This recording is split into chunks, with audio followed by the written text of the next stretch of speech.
Ceci est un livre audio autogénéré par Google. Chapitre 1. Gouvernance et mise en agenda des 2 MARCHES d'Education au DEVELOPPEMENT durable.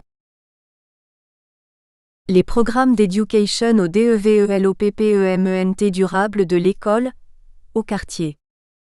Christine Alexandre, Sylvie BROSSARDLOTTIGIER2, Fabrice Escafre, Marie-Carmen Merchan, Dominique Rondy, Fabienne Souchet. Résumé. Du discours à la pratique, de l'école au quartier.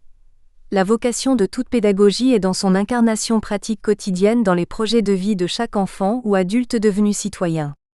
Quel texte annonce cet objet dans l'éducation au développement durable ?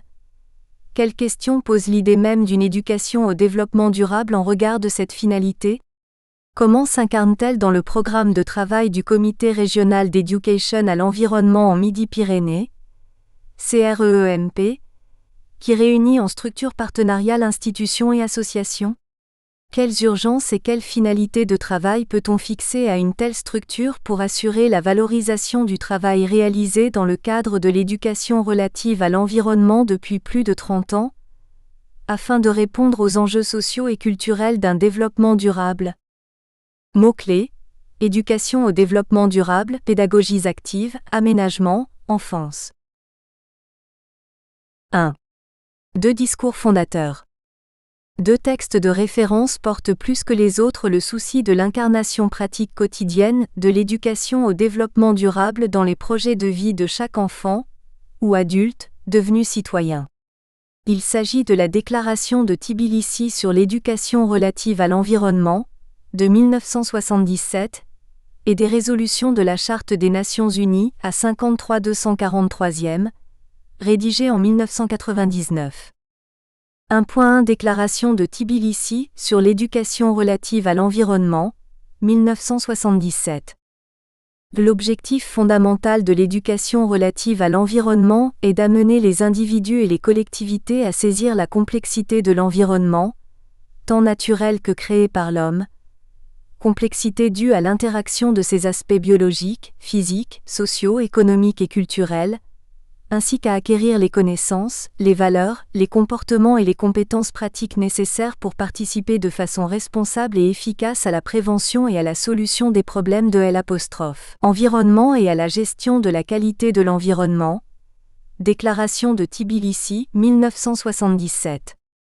Les recommandations de la conférence de Rio reprennent en 1992 les termes de cette déclaration, qui pose l'interdépendance de l'homme à son milieu et préfigure les 4 grands types de projets éducatifs analysés par Yves Giraud et Cécile Fortin-Debar du Muséum national d'histoire naturelle en 2006, Giraud-I et Fortin-Debar 2006.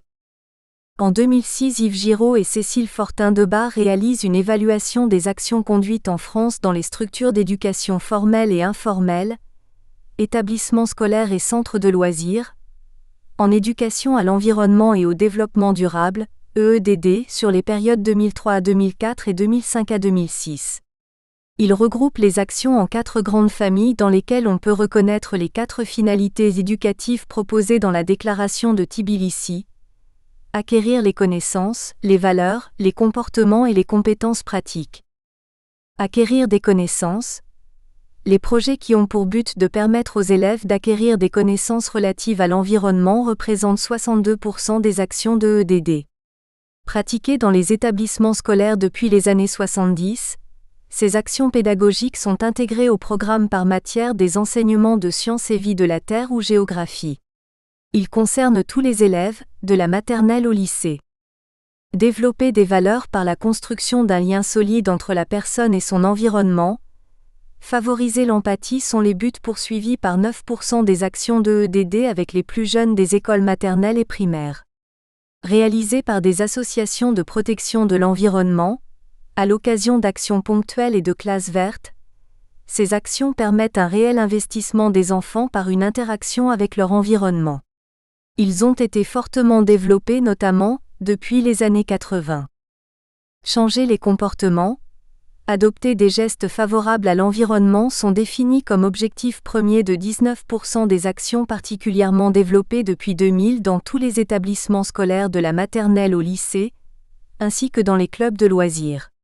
Ils conduisent un nombre de plus en plus important d'établissements vers des démarches type éco-établissement, de responsabilisation environnementale de chacun des usagers d'un lieu. Acquérir des compétences pratiques. 6% enfin des projets observés visent la transformation des pratiques sociales à partir d'investigations et de coproduction de choix collectifs. Plus récents, ces projets concernent surtout les élèves des lycées et des collèges et sont conduits dans le cadre de pédagogie de projets transverses à de nombreuses disciplines. Les priorités données par les politiques publiques à la réalisation des programmes d'éducation relatifs à l'environnement et au développement durable rendent compte des difficultés de développement dont font état les rapports d'évaluation établis par l'UNESCO en 2002, UNESCO 2002, et par l'Éducation nationale en 2003, Bonourgé et Agnorel M 2003. Ces bilans réservés sont clairement traduits dans l'analyse de Yves Giraud et Cécile Fortin-Debar. Si l'acquisition des connaissances est bien inscrite dans les programmes d'enseignement, 62% des projets, si la formation à des comportements éco-responsables est en fort développement grâce aux démarches d'éco-établissement, 19% des projets, en revanche l'appropriation des valeurs, 9% reste cantonnée à des actions ponctuelles menées avec les plus jeunes. De plus, la formation à l'acquisition de compétences pratiques permettant la prise d'initiatives responsables, 6%, reste trop rare pour fonder une aptitude au changement de chaque citoyen. La recherche de moyens permettant de développer ces deux dernières finalités, sans toutefois abandonner les deux premières, s'impose donc en priorité. 1.28 Clés des résolutions de la Charte des Nations Unies, à 53-243e, pour la construction d'une culture de la paix, 1999. En outre, fortement centré sur les compétences environnementales, ces 4 types d'actions conçues dans des programmes d'éducation relatives à l'environnement laissent pour compte la finalité première d'une éducation au développement durable, le développement d'une éducation à la paix permettant de réguler les besoins par un partage équitable des ressources de plus en plus sollicitées dans un contexte de croissance démographique galopante. À ce titre, les 8 clés des résolutions de la Charte des Nations Unies, à 53-243e, rédigée en 1999 pour fonder une culture de la paix, situe la place de l'éducation relative à l'environnement et au développement durable dans la perspective démographique à laquelle nous devons faire face aujourd'hui à l'échelle de la planète. Ces résolutions visent la construction d'une culture de la paix fondée sur l'éducation, le développement économique et social durable, le respect des droits de l'homme, l'égalité des genres, la participation démocratique, la compréhension, la tolérance et la solidarité, la communication participative et la libre circulation de l'information et des connaissances, la sécurité internationale. Dans une perspective démographique et économique imposant la nécessité croissante d'un partage équitable de ressources vitales épuisables, eau, air, sol et sous-sol, biodiversité, la culture de la paix devient le premier enjeu du développement durable. Les résolutions des Nations Unies rappellent cet objet central du développement durable. Il s'agit bien de trouver les conditions d'un développement durable de la vie, la nôtre, et donc de celle de toutes les espèces vivantes et ressources desquelles dépend notre vie. Il s'agit donc de la recherche d'un équilibre économique et systémique. Un équilibre où l'écologie et l'économie, qui partagent la même racine étymologique grecque, la science logo, de la maison, oikos, au sens d'habitation, et l'administration au sens de loi et de partage, nomos en grec et jus en latin justice de notre maison, oikos, au sens de patrimoine, poursuivent la même finalité. Le maintien de la vie par l'organisation de nos conditions d'habitation et la gestion équitable de notre patrimoine. La fondation d'une culture de la paix est donc une condition à l'organisation d'une saine économie. Sans son intégration, l'éducation au développement durable peut n'être qu'incantatoire. À ce titre, il peut être intéressant de comparer le bilan établi par les chercheurs du Muséum national d'histoire naturelle à celui que Benoît Falaise, de l'Institut national de la recherche pédagogique, dressait à Lyon en 2006 lors du 9e congrès de l'Association internationale des villes éducatrices, Falaise B, 2006, à propos des programmes d'éducation à la paix. Pour le comprendre, il suffit de remplacer qu'il nous pardonne, dans ses propos le mot paix, par les mots développement durable. L'éducation au développement durable doit relever 2 écueils. Premier écueil, que le discours de l'éducation au développement durable ne soit qu'une incantation, une sorte de catéchisme. Vive le développement durable. C'est bien le développement durable. Vive le développement durable. C'est bien le développement durable. Avons-nous pour autant formé des citoyens responsables devant le développement durable? Deuxième écueil. Un enseignement qui aurait réussi à insuffler une dynamique du développement durable chez des élèves, mais qui se heurterait à la dure réalité du réel, si j'ose dire. C'est-à-dire que les enfants dans leur âme d'enfant, confronteraient leur intelligence de l'actualité avec ce qu'ils auraient appris à l'école, et à ce qu'ils pourraient croire. Est-ce que ce ne serait pas du coup une école du cynisme? Tout ce que vous nous dites est faux, regardez partout ce que vous faites. Vous n'êtes pas capable de construire le développement durable que vous nous enseignez par ailleurs. Il n'est pas aujourd'hui de visite aux jeunes des collèges et des lycées sans que cette question nous soit posée. Trouvez-vous vraiment normal que ce soit moi qui sois en charge d'expliquer à mes parents à la maison ce que j'ai appris à l'école en matière de tri des déchets? Il est plus difficile d'enseigner les valeurs du développement durable, comme celle de la paix, que d'enseigner la connaissance d'un bien, l'environnement. Car peut-on enseigner des valeurs que l'on bafoue? Quelle est la crédibilité d'un enseignant qui demande à ses élèves de donner du sens à ce qui n'en a pas eu pour lui, d'apprendre à faire ce que ses parents et lui-même n'ont pas su faire? L'idée même de développement durable repose sur le constat de cette incompétence, de cette inconséquence. L'imitation, l'exemple et la reproduction sont exclus a priori des modes d'apprentissage concrets du développement durable, jusqu'à ce que se développent en chaque lieu des expérimentations qui puissent faire école, comme on dit. 1.3 L'urgent et nécessaire ancrage territorial des programmes d'éducation au développement durable. C'est la raison pour laquelle nous pensons que le CREEMP, qui s'est longtemps attaché à développer des programmes d'acquisition des connaissances relatives à l'environnement, doit considérer aujourd'hui comme fondamental de fonder l'éducation de l'enfant sur des programmes d'éducation des trois communautés de l'autorité éducative. Les enseignants, les parents et l'autorité publique représentée par la collectivité locale et ses associations d'éducation populaire. C'est ce que dans chaque association, école, quartier, nous appelons l'urgent et nécessaire ancrage territorial des programmes d'éducation au développement durable. Son absence peut compromettre l'appropriation de tout ce qui a été fait jusqu'à ce jour dans les écoles, les centres de loisirs et les associations de protection de l'environnement, en matière d'éducation relative à l'environnement. L'ancrage de l'éducation au développement durable dans le territoire, ou plus justement les conditions de préparation de sa possibilité appellent le local. Seul le local permet un enracinement durable de l'enfance dans son environnement immédiat, et la possibilité d'apprendre que chacun peut agir en faveur d'un développement durable de la vie. Mais l'accélération de nos rythmes de consommation, de déplacement, de communication a profondément bouleversé notre rapport au local. Cet ancrage demande donc un travail de redécouverte, de construction du local. Pour l'historienne du patrimoine et de la nature Françoise Choët, Choët, 2002, les retrouvailles avec le local passent nécessairement par la réappropriation par tous du patrimoine urbain et naturel en tant que valeur d'usage identitaire pour combattre, non pas la technicisation du monde en soi, mais son hégémonie, qui tend à une civilisation minimale unique, une civilisation peau de chagrin. Le local tel que le propose Françoise Choët est d'abord un vecteur d'ancrage territorial culturel. C'est pourquoi la question du quatrième pilier culture, du développement durable ne se pose même pas. Il ne peut y avoir développement durable que par la culture, au premier rang desquels la culture de la paix s'impose comme vecteur essentiel des programmes locaux d'éducation au développement durable. Mais il convient de situer clairement les missions des éducateurs dans la construction et le développement de cette culture. L'établissement d'une paix durable est l'objet même de l'éducation, la responsabilité de la politique n'étant que de nous préserver de la guerre.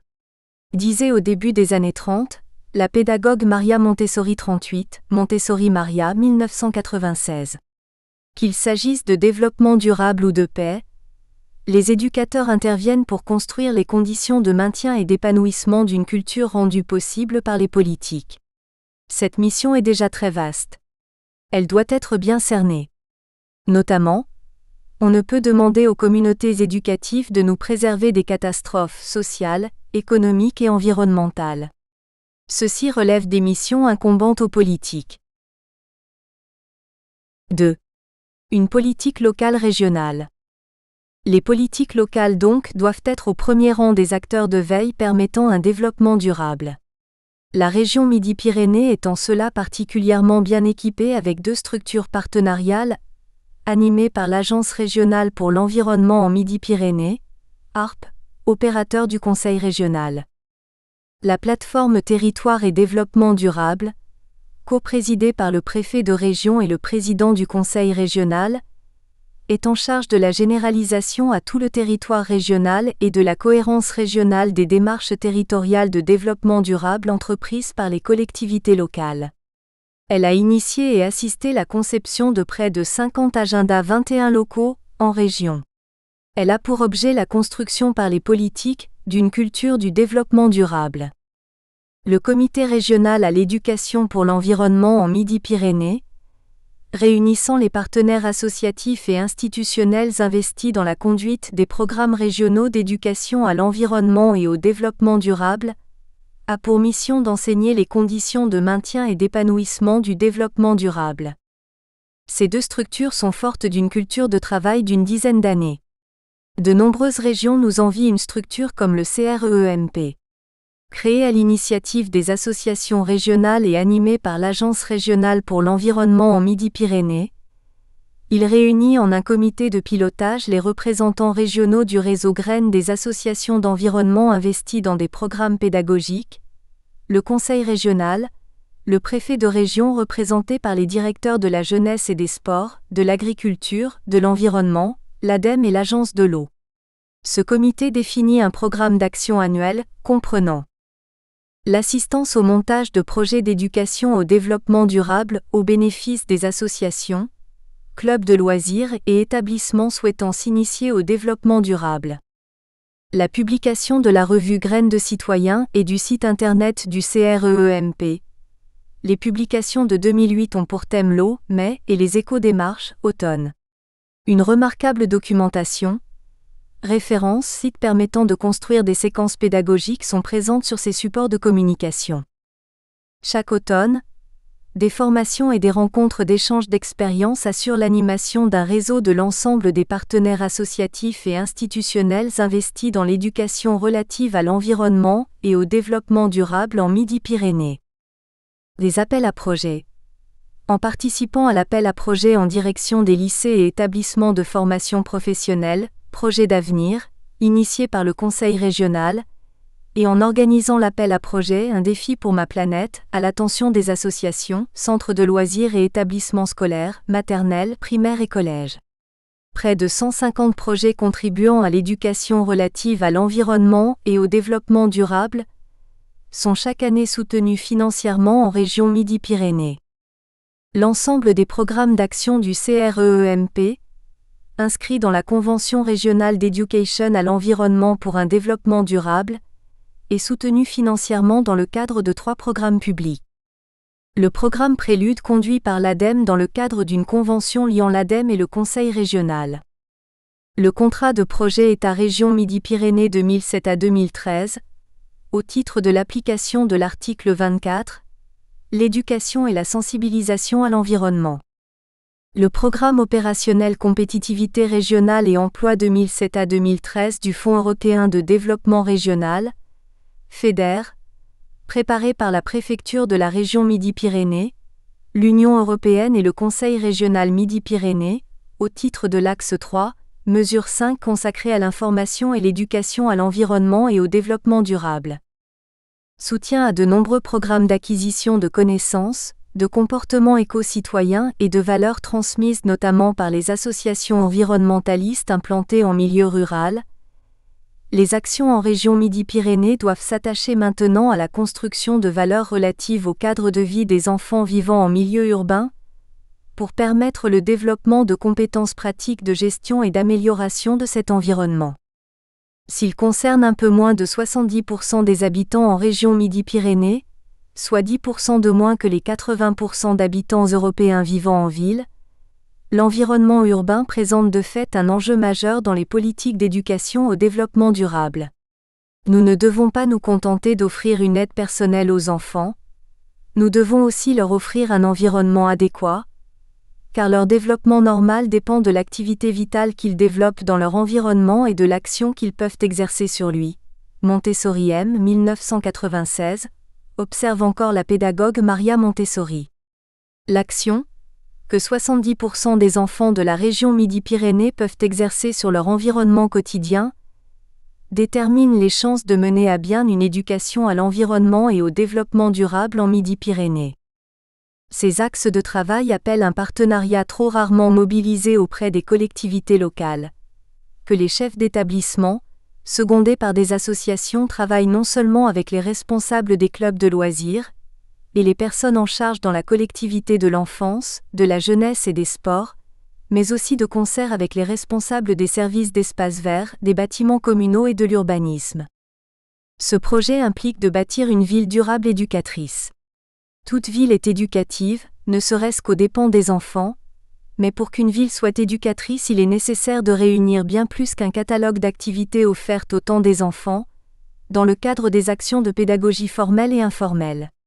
Il est nécessaire de réunir les conditions de coproduction de l'espace par l'enfant et par l'ensemble des usagers qui le partagent avec lui. Il est nécessaire de permettre et de favoriser l'interaction des enfants avec leur environnement.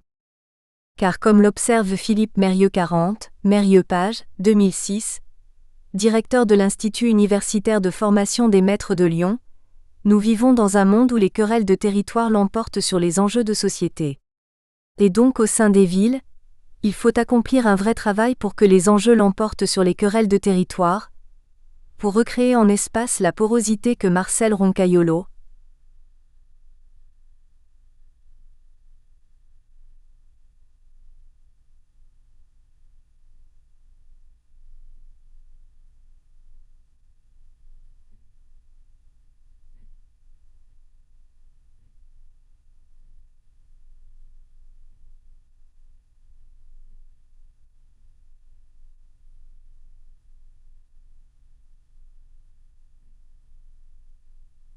Renalem 2006, de l'École des hautes études en sciences sociales appelle de ses vœux. La fragmentation à outrance de notre ville avec ses lieux séparés et clos, un pour chacun, est un obstacle à la participation des citoyens pourtant nécessaire au développement durable. La grande richesse des projets défis, que le CREEMP continue de soutenir en région Midi-Pyrénées, est dans le soutien et parfois la réinvention de cette porosité, cette perméabilité spatiale et sociale de jardins partagés, façonnés et cultivés par les enfants des écoles sur des parcelles urbaines mises à disposition par des élus, ceux du Grand Rodet, du jardin public de Pamiers, du quartier de la Rainerie à Toulouse, de Tarbes, de Caussade, de Luce-Saint-Sauveur ou de Tournefeuille en région Midi-Pyrénées ont bien compris. Ce n'est pas l'enseignement qui est en cause, c'est cette fragmentation sociale verrouillée par l'espace. Observé par Jean-Marie Petitclerc dans les établissements des zones d'éducation prioritaires, comme l'un des premiers obstacles à lever sur les territoires relevant de la politique de la ville, cette fragmentation constitue un frein sur tout le territoire, rural comme urbain, au développement d'une politique d'éducation au développement durable. Ce le sera aussi longtemps que l'on opposera la ville à la campagne plutôt que de considérer en ville la Zwischenstadt, la ville de l'entre-deux des Allemands et des Suédois où la ville transpire la nature, une nature malléable, appropriée et respectée, une ville où l'environnement naturel est partout protégé ou recréé, et à la campagne, des chartes de pays et de parcs naturels régionaux conçus comme outils de développement local fondés sur une bonne connaissance et une gestion dynamique du patrimoine naturel, AL'. Image des nouvelles chartes de la région Midi-Pyrénées pensées, en Agenda 21. L'éducation au développement durable en est là, pour progresser, se démultiplier sur les racines solides de l'éducation relative à l'environnement. Elle appelle l'aménagement d'un espace public conçu comme projet communautaire d'éducation au développement durable. Mais comment réaliser un tel projet, concrètement ? 3. Enseigner l'écologie, sciences de l'habitat. 3.1 Le caractère paradoxal de l'éducation au développement durable. Nous sommes souvent questionnés sur le caractère paradoxal de l'éducation au développement durable. À double titre, que nous venons d'explorer. D'abord parce qu'on ne peut pas enseigner des valeurs que l'on bafoue. Ensuite parce que les termes de développement surtout économique qui impliquent dans nos esprits l'idée de consommation et d'épuisement des ressources environnementales au bénéfice d'une ressource non comestible, comme le dit un vieux proverbe indien, et de durabilité s'opposent. Il faudrait s'attacher au sens premier de l'économie, l'administration du patrimoine, pour entendre par développement économique, à la place de croissance financière, l'amélioration des modes de gestion, de législation et d'administration de notre patrimoine, de notre maison. Nous avons rappelé en première partie l'enjeu d'une éducation au développement durable, le développement d'une culture de la paix. Puis nous avons vu qu'il ne peut y avoir enseignement de valeurs que reconnues, et que la reconnaissance des valeurs propres au développement durable par les trois représentants de l'autorité éducative que sont les enseignants, les parents en tant que citoyens et les représentants de la collectivité publique, est un préalable à la poursuite des pédagogies relatives à l'environnement et au développement durable. L'analyse étymologique du mot « économie » nous a conduit à un entendement d'administration du patrimoine malthusien de l'économie, qui par le développement d'une écologie, d'une science de l'habiter la terre, garantit les conditions d'équilibre d'une vie durable de l'espèce humaine. Ces conditions sont elles-mêmes indissociables des conditions de survie de tout ce qui vit sur Terre, et de gestion raisonnée des ressources épuisables, sol et sous-sol, eau, biodiversité et air qui garantissent la possibilité de notre vie. En conséquence, il nous semble que l'éducation au développement durable ne peut trouver sens et contenu que dans l'éducation à l'écologie, à la science et l'art d'habiter la Terre. L'histoire des politiques européennes de l'environnement ouvre la voie à une telle proposition. Quand on a voulu protéger des espèces d'intérêt communautaire menacées de disparition, on a rédigé la directive Habitat. La politique Natura 2000 est construite sur ce principe, la sauvegarde des espèces par la protection de leurs conditions d'habitat et la préservation des équilibres vivants de leur milieu. Alors, puisqu'il s'agit par le développement durable de sauvegarder l'espèce humaine dans sa grande diversité, pourquoi ne pas penser l'éducation au développement durable comme une éducation à l'habitat, à l'art d'habiter la Terre, une éducation à l'écologie ? 3.2 Le programme d'une pédagogie de l'habitat. Il convient donc de préciser ce que pourrait être le programme d'une pédagogie de l'habitat. Encore faut-il pour ce faire, avoir une idée de ce qu'habiter veut dire pour un humain. Intégrer les habitats de l'être humain dans les habitats protégés des espèces d'intérêt communautaire définis dans le cadre de la directive européenne Habitat. Le philosophe allemand Martin Heidegger, dans sa célèbre conférence prononcée en 1951, « Bâtir, habiter, penser », Heidegger-Martin 1955,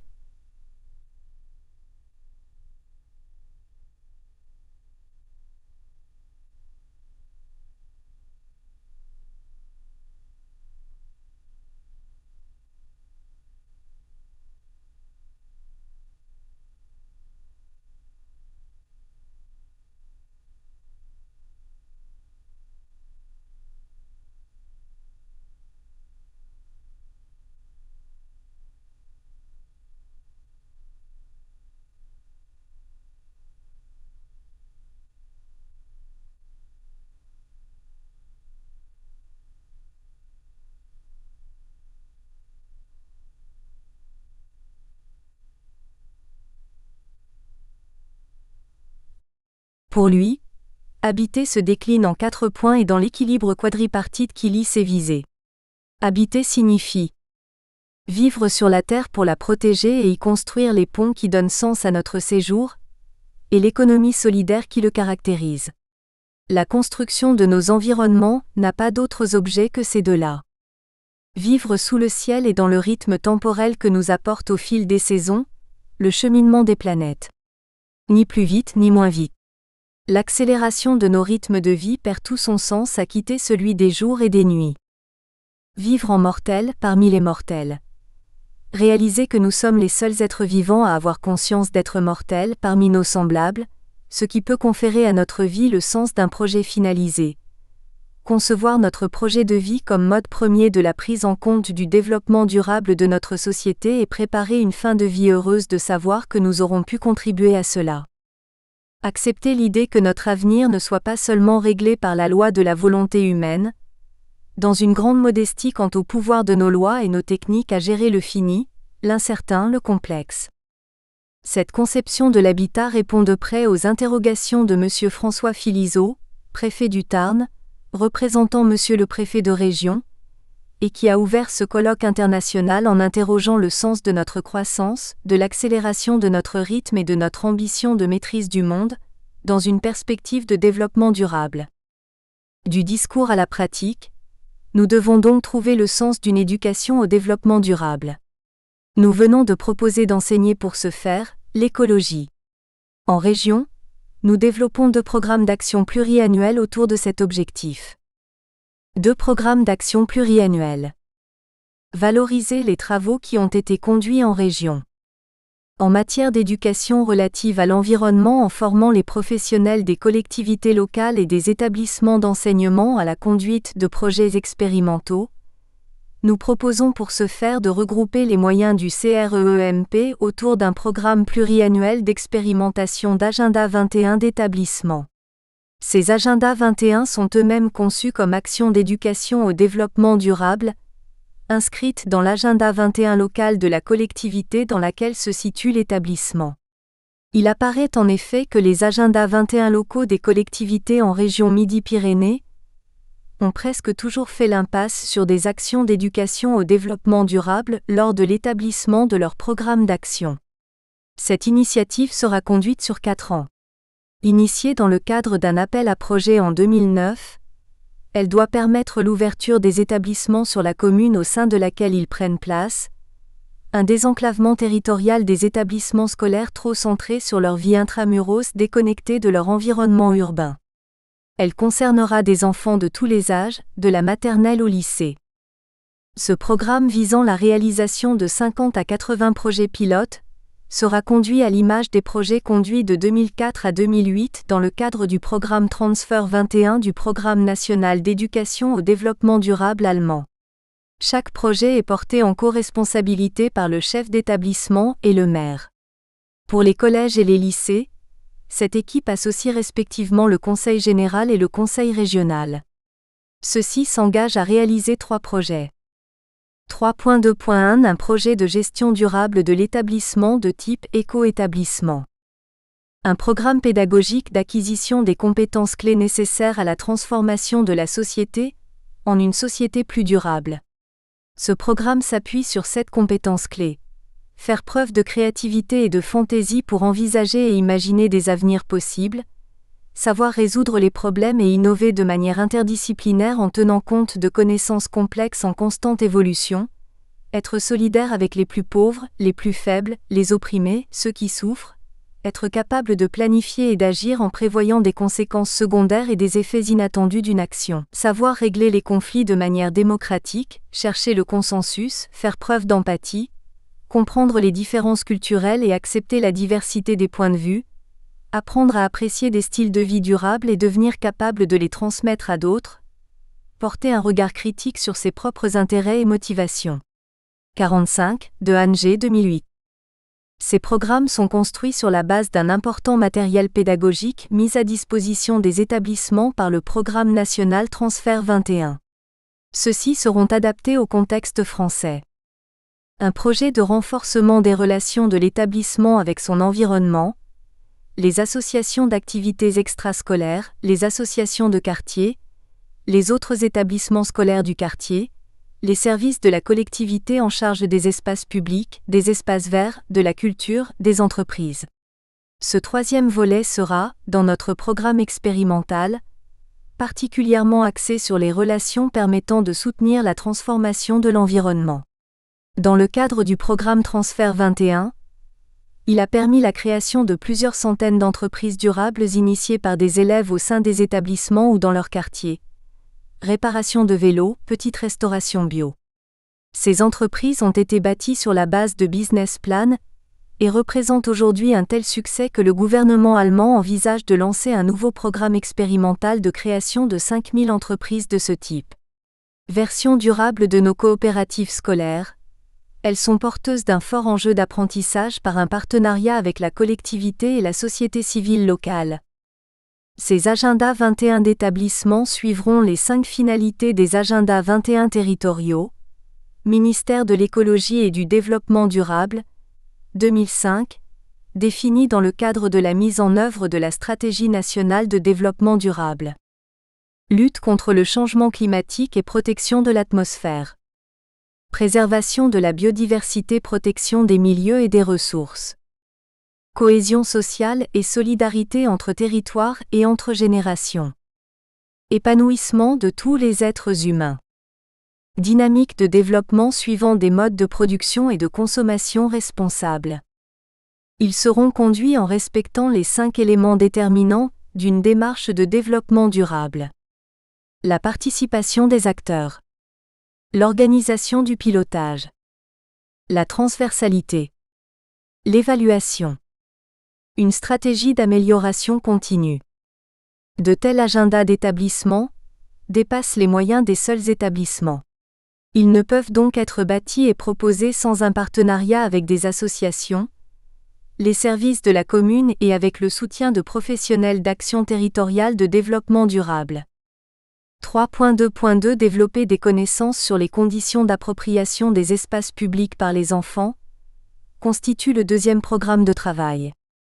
Depuis les injonctions de Maria Montessori à adapter l'environnement aux enfants, peu a été réalisé.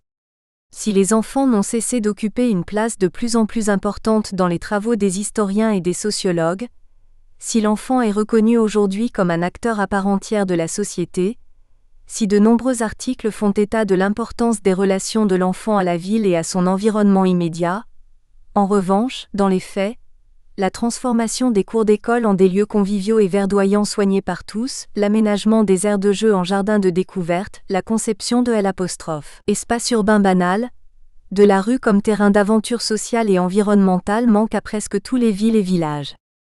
En réalité, peu de professionnels se sont vraiment penchés sur les modes d'habiter de l'enfant. Les espaces aménagés pour les enfants le sont à partir des représentations des concepteurs et des gestionnaires de ces espaces, souvent définis à partir de seuls critères fonctionnels. Pourtant, les travaux des géographes suédois de l'Université de Stockholm, CLS, 2006, montrent que les enfants regardent au contraire la ville comme un grand terrain d'aventure et de découverte, et ni comme un terrain de circulation fonctionnelle reliant le domicile à l'école, ni comme un terrain de gymnastique posé entre 4 grilles sur un coin de trottoir ou de jardin public à la sortie de l'école. L'intégration des résultats des travaux des géographes de Stockholm a bouleversé la conception des espaces publics urbains et espaces verts, réalisés par l'agence d'urbanisme de la ville de Stockholm depuis 5 ans.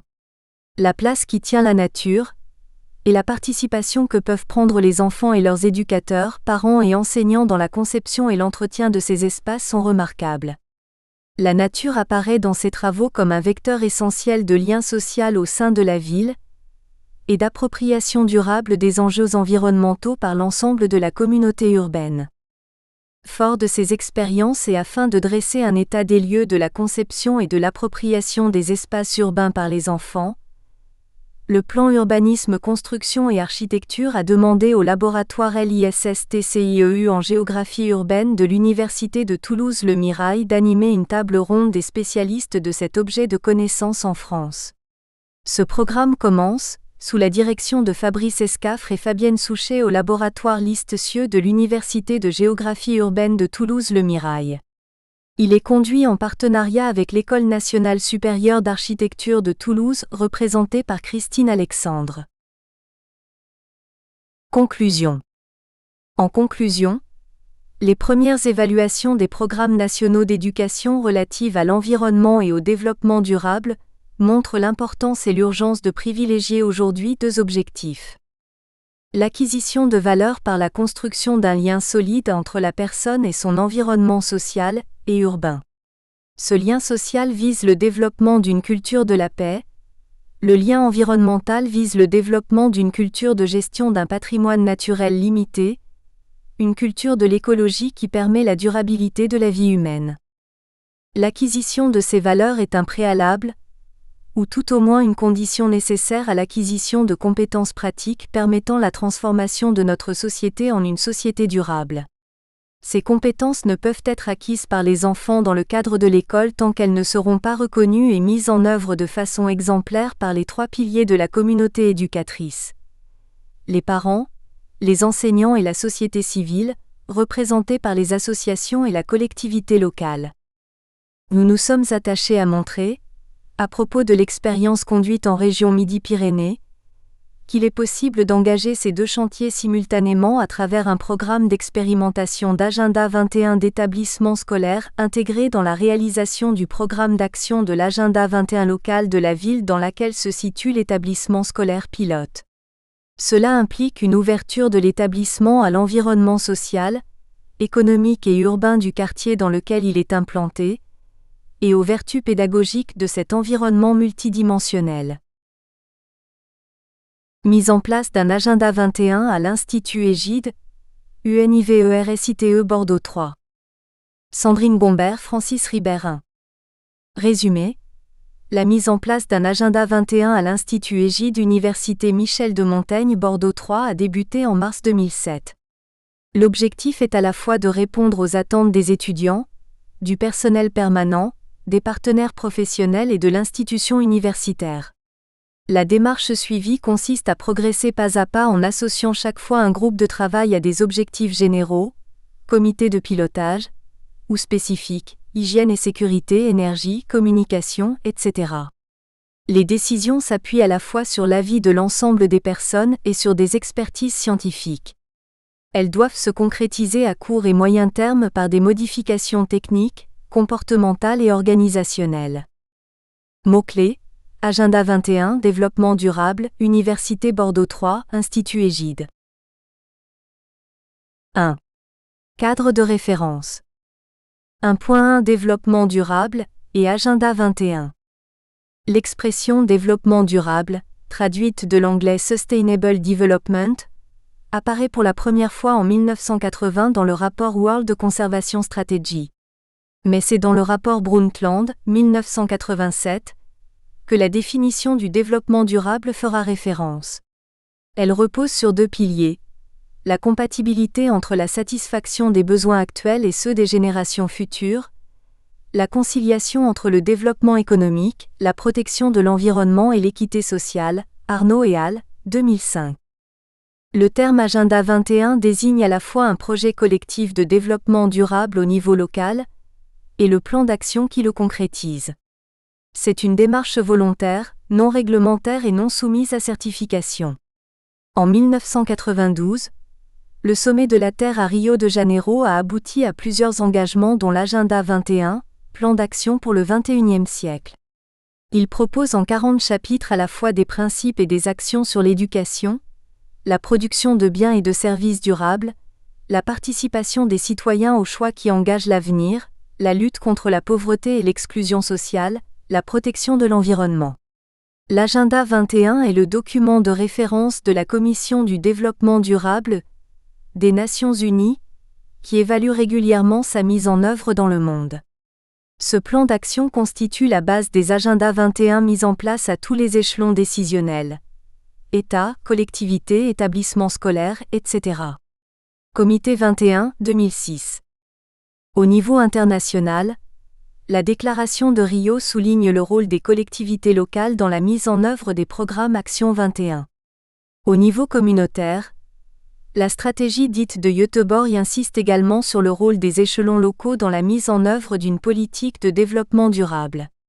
En France, les différentes orientations et les engagements en matière de développement durable, Stratégie nationale de développement durable, Charte de l'environnement, Grenelle de l'environnement, insistent aussi sur l'importance des collectivités locales en tant qu'acteurs essentiels de la définition et de la mise en œuvre des politiques du développement durable. Dans ce cadre, les agendas 21 locaux représentent un outil de contractualisation entre l'État, les régions ou les départements et les communes. 1.2 Les niveaux d'emboîtement des agendas 21 d'Aquitaine. Dès 2004, le Conseil général de la Gironde a entamé une démarche d'agenda 21.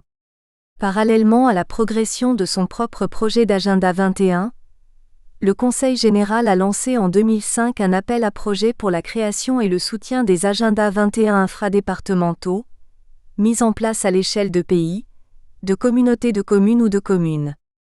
En 2005, l'Aquitaine s'est dotée d'un agenda 21 du Conseil régional qui a favorisé, entre autres, l'adoption du plan climat aquitain, du plan de prévention et de lutte contre les discriminations, la révision des règlements d'intervention, coopération décentralisée, tourisme, développement social urbain, patrimoine naturel et sport, ainsi que celle des contrats d'objectifs des métiers bâtiments et travaux publics, agricoles, etc.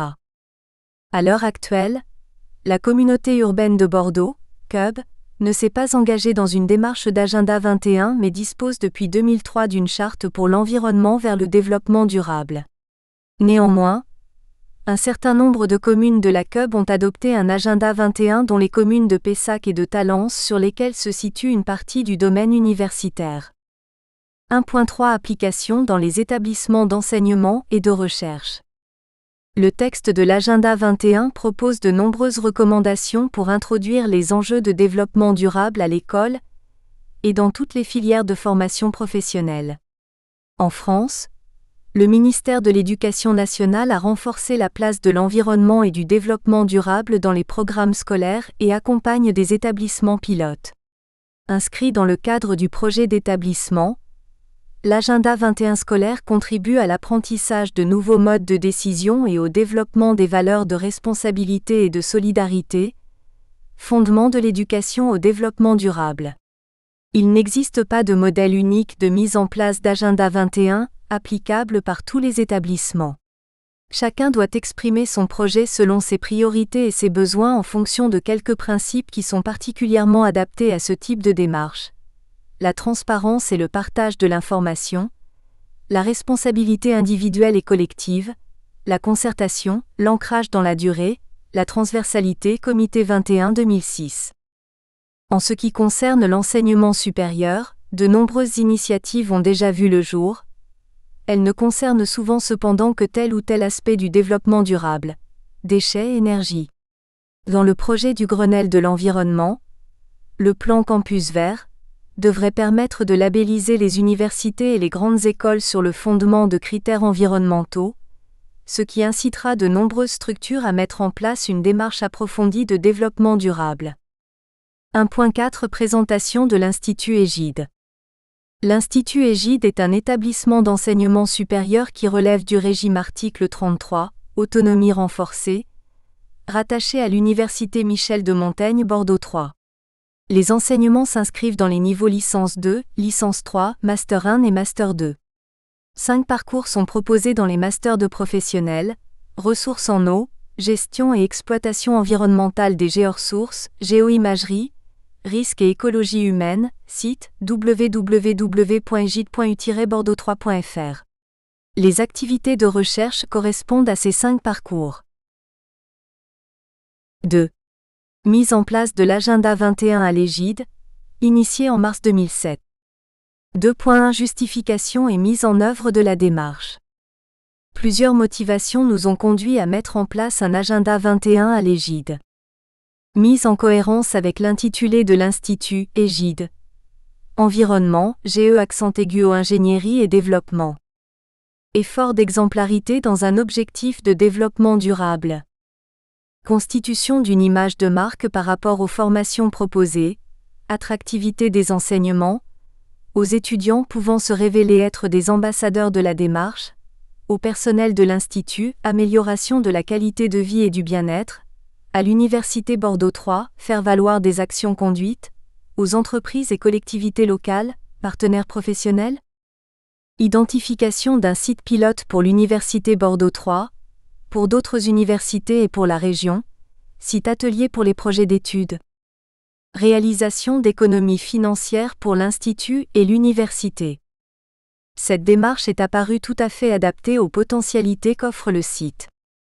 L'Institut Égide est bien délimité spatialement et de taille relativement modeste.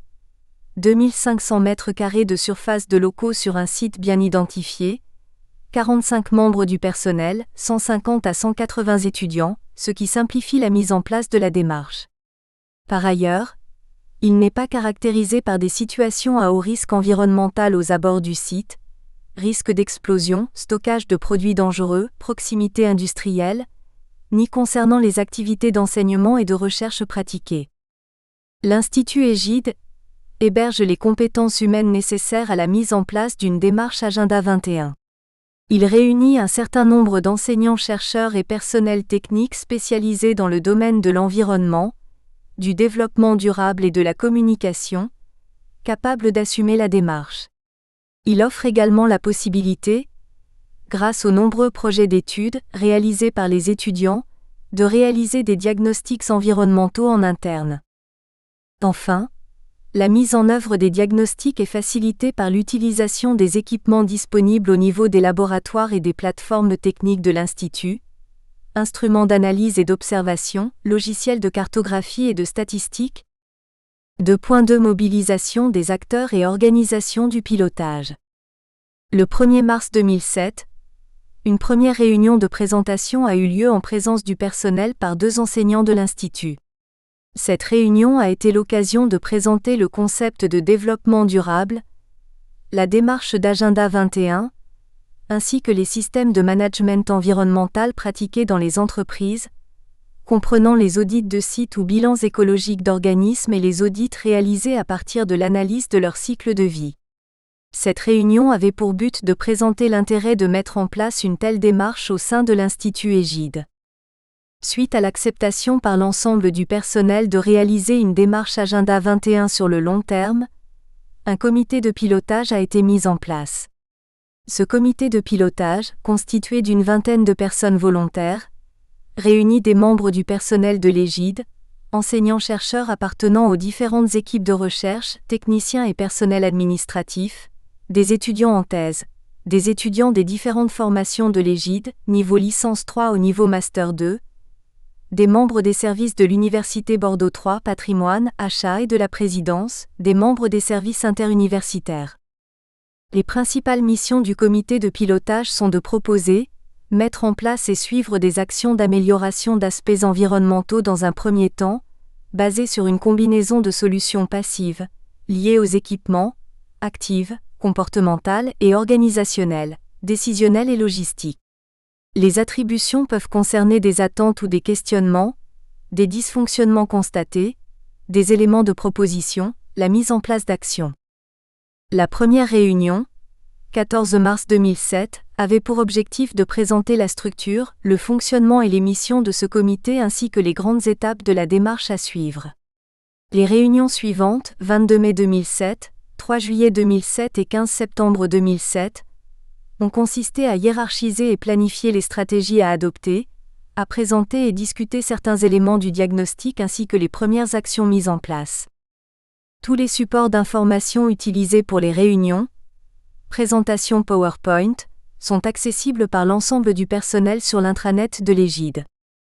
Parallèlement à ce comité de pilotage, 3 groupes de travail ont été créés, 6 à 8 personnes par groupe. Groupe communication. 2 réunions ont eu lieu, le 22 janvier et le 5 février 2008, avec pour objectif de proposer un plan de communication autour de l'information et la sensibilisation du personnel en interne à la démarche, la valorisation des actions conduites. Groupe hygiène et sécurité. Des travaux de diagnostic et des propositions de mesures correctives sont en cours de réalisation. Groupe bilan énergétique. État des lieux et solutions à apporter pour réduire les consommations et pour améliorer le cadre de vie, en cours de réalisation également. 3. Actions réalisées et définition des programmes d'action. 3.1 Mise en place d'un plan de communication. Il s'agit de la rédaction d'un document sur lequel est mentionné tout ce qui doit être mis en place, dans le cadre de la communication. Le contexte, le sens et les objectifs de la démarche, à court, moyen et long terme doivent être définis, et le public ciblé, étudiants, personnel technique et administratif, enseignants, doit être identifié. Il s'agit ensuite de préciser les types d'actions à réaliser en indiquant leur fréquence, leur durée et leur coût, les outils utilisés ainsi que leur évaluation. Une première information sur la mise en place de l'agenda 21 a été faite aux étudiants des différentes formations de l'Égide, lors de la réunion de rentrée en septembre 2007. L'objectif était 1. D'informer les étudiants sur le sens de la démarche, 2. Les sensibiliser aux actions environnementales conduites en cours d'année, 3. Les inciter à participer au comité de pilotage. Suite à la réunion ayant réuni le groupe de travail communication, il a été décidé de créer un logo Agenda 21 Égide, dans le but d'identifier clairement chaque document relatif à cette démarche. De créer des fiches actions synthétiques pour résumer les actions mises en place. De rédiger chaque année un rapport d'activité. Celui réalisé au bout d'une année est disponible au centre de documentation de l'Égide. Celles-ci doivent comporter le constat de départ, les objectifs de l'action et quelques chiffres clés, les mesures prises, les investissements en temps personnel et argent nécessaires à sa mise en place, les indicateurs de suivi pour une évaluation de l'action. Elles sont destinées à la communication en interne, par le biais de posters, à la communication en externe, par l'intermédiaire du site web de l'Égide, mais aussi à l'archivage et au suivi des actions conduites. À ce jour, le plan de communication et les fiches actions sont en cours d'élaboration. Par ailleurs, il nous est apparu utile de communiquer, tout d'abord de façon informelle, auprès de divers acteurs impliqués dans des démarches d'Agenda 21. Le comité Agenda 21 du Conseil général de la Gironde, des personnes impliquées dans la mise en place d'Agenda 21 scolaire, du rectorat et du conseil régional. Les chargés de mission Agenda 21 de différentes communes de la communauté urbaine de Bordeaux. Les responsables de la cellule développement durable, de la CUB et de la mairie de Bordeaux. Les étudiants de licence professionnelle, accompagnement et coordination de projets de solidarité internationale et de développement durable, de l'Institut d'aménagement, de tourisme et d'urbanisme, IATU. 3.2 Identification des attentes en matière d'amélioration environnementale. Le premier type de diagnostic à avoir été mis en place avait pour objectif de recenser les dysfonctionnements vis-à-vis de l'environnement et de disposer d'informations sur le vécu et les attentes des différents acteurs de l'Égide, afin de faire des propositions d'action les mieux adaptées au contexte environnemental et sociologique de l'Institut, et de hiérarchiser les actions à mettre en place. Pour ce faire, un questionnaire de 38 questions a été proposé en mars 2007 à l'ensemble des personnes de l'Égide, exemple de résultats en annexe. Sur la centaine de questionnaires envoyés, 72 complétés ont été retournés anonymement au secrétariat. Le contenu du questionnaire portait sur l'identité des répondants, qui êtes-vous, correspondait à l'appartenance aux différents groupes de l'Égide, hommes, femmes, étudiants, quelle formation, personnel. La perception de la situation actuelle, thème 1, par des questions fermées traitant du cadre de vie, de la qualité de vie, ainsi que de la gestion des aspects environnementaux par le personnel de l'Égide. Il était également demandé s'il était nécessaire de faire évoluer le cadre de vie à l'Égide, et si le répondant avait déjà participé à des actions pour améliorer la situation au sein de l'Institut. L'adhésion au projet Agenda 21 de l'Égide, thème 2, par des questions fermées ou à choix multiples abordant des points relatifs à l'utilité et la facilité-difficulté de mise en œuvre de la démarche au sein de l'Égide, ainsi qu'à un soutien et un investissement du répondant dans une telle démarche. La perception de l'environnement et les propositions d'amélioration, thème 3, par des questions ouvertes relatives aux dysfonctionnements constatés et des propositions d'amélioration concernant les thématiques suivantes, à l'intérieur et à l'extérieur des locaux de l'Égide. Eau, énergie, déchets et produits toxiques, santé, confort, esthétique, utilisation de consommables, transport et accès, espaces verts. Les méthodes d'intervention auprès des personnes, thème 4, par des questions semi-ouvertes abordant les raisons et les incitations pouvant faire évoluer les comportements et les types d'actions associés.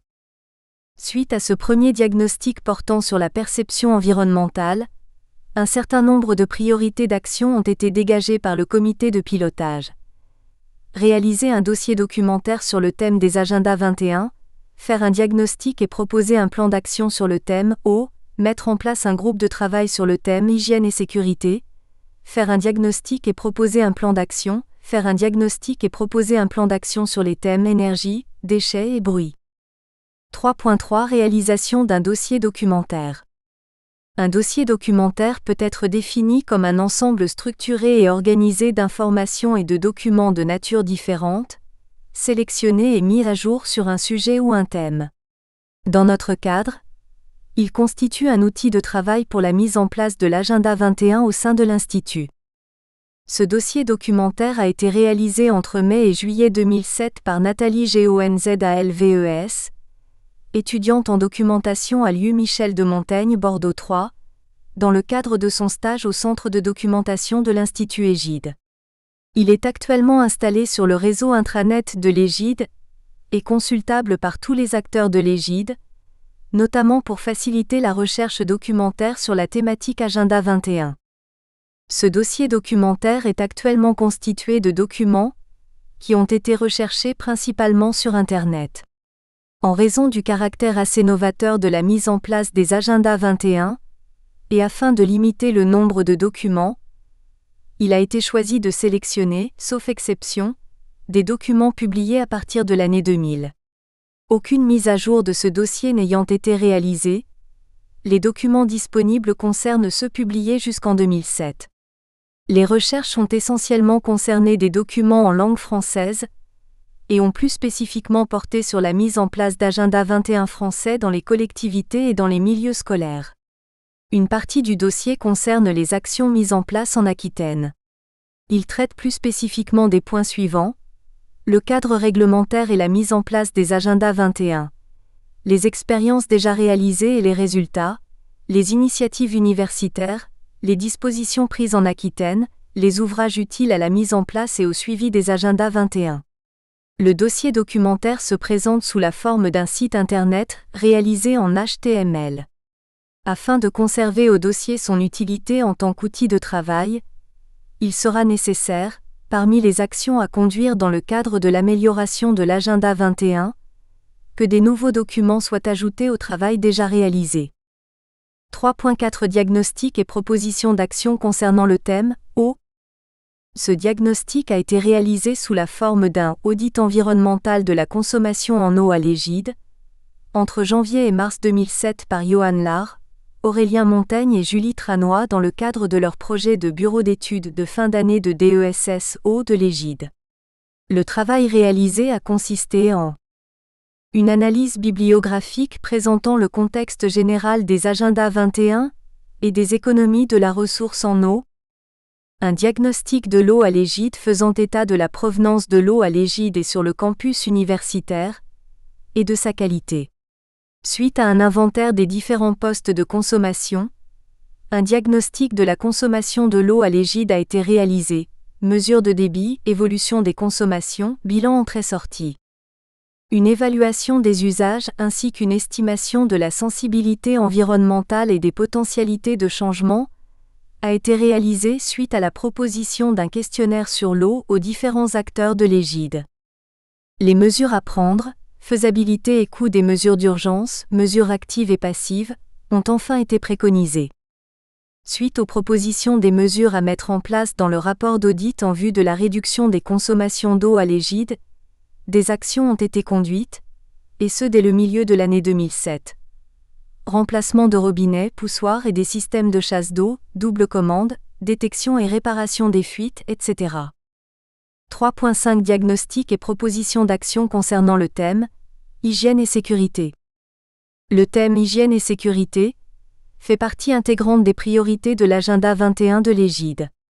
C'est suite au premier diagnostic portant sur l'identification des attentes en matière d'amélioration environnementale et aux remarques des membres extérieurs du conseil d'administration de l'Égide qu'un certain nombre de dysfonctionnements ont été relevés.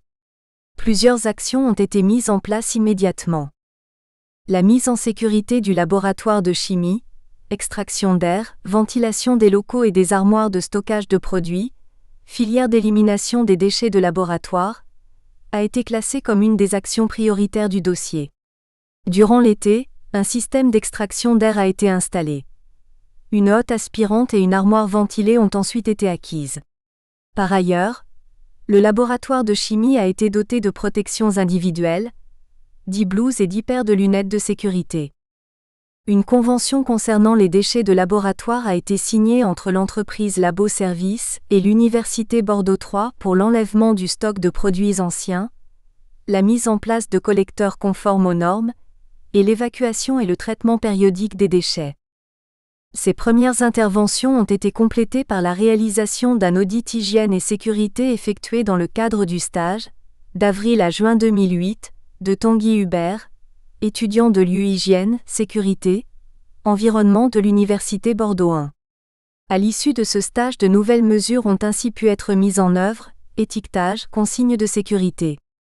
3.6 Diagnostic et propositions d'action concernant le thème énergie, déchets et bruit. Alexandre Poumaere, étudiant de l'U Hygiène, Sécurité, Environnement de l'Université Bordeaux I, a également été accueilli à l'Institut Égide dans le cadre de son stage de fin de DU pour réaliser un audit énergétique, avril à juin 2008. Concernant les audits bruit et déchets, ceux-ci devraient être réalisés au cours de l'année universitaire 2008-2009 par des étudiants de l'Égide, dans le cadre de projets tutorés ou de bureaux d'études, ou par des stagiaires extérieurs. Conclusion. Le bilan des démarches conduites durant cette première année de mise en place de l'Agenda 21 à l'Institut Égide fait clairement ressortir l'intérêt de cet engagement en interne, suite à la réalisation de différentes actions conduisant à une plus grande sécurité au sein des laboratoires, à des économies d'eau, à une sensibilisation accrue des diverses personnes, étudiants inclus, vis-à-vis des enjeux environnementaux et de la qualité de vie. D'autre part, cette initiative, conduite de façon exploratoire sur une structure de taille modeste comme l'Égide, pourrait servir de référence à la politique de développement durable envisagée pour l'ensemble de l'Université Bordeaux III. Note des auteurs. Depuis la tenue du colloque en juin 2008, des démarches ont été entreprises dans la continuité de l'Agenda 21 de l'Institut Égide. Ainsi, 2 audits supplémentaires ont été réalisés, sur le bruit, Giraud et Lacrabry 2009, et sur les déchets, Gallon 2009, chacun préconisant des actions à mettre en œuvre à court, moyen et long terme. Par ailleurs, une sensibilisation sur les éco-manifestations a été faite au personnel et à l'association étudiante de l'Institut. Toutes ces informations sont actualisées sur le site internet de l'Égide, www.egide.u-bordeaux3.fr. Remerciements. Nous tenons à remercier toutes les personnes qui ont participé à ce projet et qui ont permis des avancées significatives en matière de développement durable au sein de l'Institut Égide, ainsi que les organismes qui ont contribué au financement des travaux réalisés et à l'achat de nouveaux équipements. Annexe. Exemple de résultats issus du questionnaire adresse à l'ensemble des membres de l'Institut Égide, ETUDIANTS et personnel. Aperçu des réponses pour le thème 1, perception de la situation actuelle. Les réponses à la question 6, vous plaisez-vous à l'Égide ? Indiquent que les personnes se plaisent relativement bien à l'Égide. 71 personnes ont répondu. Ce type de réponse centrée sur le degré de satisfaction 7, 28% des réponses, est identique à celui obtenu pour la question 3, le cadre de vie dans lequel vous évoluez à l'Égide, et 4, votre qualité de vie au sein d'Égide, ce qui indique aussi une bonne cohérence dans les réponses. 71 personnes ont répondu à la question 5, la gestion des aspects environnementaux par le personnel Égide. Le type de réponse obtenu est centré sur le niveau d'appréciation 3, 28% des réponses, et sur le niveau d'appréciation 5, 23% des réponses. Cela indique assez clairement que la gestion des aspects environnementaux est insuffisante et peu satisfaisante pour une grande partie des répondants. 71 personnes ont répondu à la question 8. Pensez-vous qu'il soit nécessaire de faire évoluer le cadre de vie à l'Égide ? 94% des réponses indiquent qu'il est nécessaire de faire évoluer le cadre de vie, un peu 42% des réponses, à beaucoup, 52% des réponses, bien qu'une majorité des sondés se plaisent à l'Égide, 66% des réponses centrées sur les degrés de satisfaction 6,7 et 8 de la question 6. Aperçu des réponses pour le thème 2, adhésion au projet Agenda 21. 72 personnes ont répondu à la question 10, La mise en place d'un agenda 21 au sein de l'égide vous paraît-elle inutile? Niveau d'appréciation 1, à utile, niveau d'appréciation 10. 82% des personnes interrogées ont un niveau d'appréciation variant de 8 à 10 avec 47% des réponses centrées sur la réponse 10, très utile.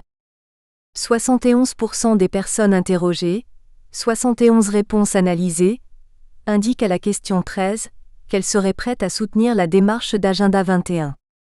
Les réponses sont centrées sur les niveaux d'implication 8, 25% des réponses, et 10, 31% des réponses. Elles indiquent un fort soutien de l'ensemble des acteurs interrogés à la démarche d'agenda 21. La question 14, seriez-vous prêt à vous investir dans cette démarche? Implique un niveau d'engagement plus important que ce qui était proposé à la question 13. Les réponses concernant le niveau d'investissement sont alors plus nuancées et plus étalées sur l'échelle de 1 à 10.